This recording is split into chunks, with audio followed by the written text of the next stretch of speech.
यहाँ मैं एक बात बड़ी वजाहत के साथ कहता चलूं कि जो हुक्मरान कहता है कि फौज मेरी पुष्ट पर है,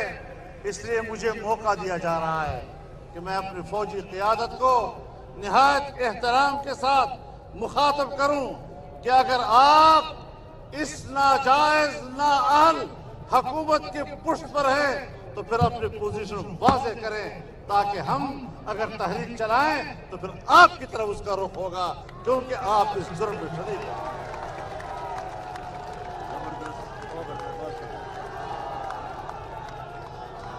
मुल्क किसी डिक्टेटर का जागीर नहीं, मुल्क किसी इदारे का जागीर नहीं, ये मुल्क किसी के कब्जे में नहीं,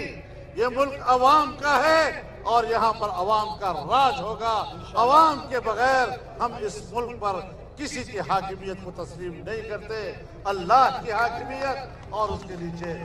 अल्लाह का खलीफा बनकर पाकिस्तान के अवाम अपने नुमाइंदों के वसात से हुकूमत करेंगे।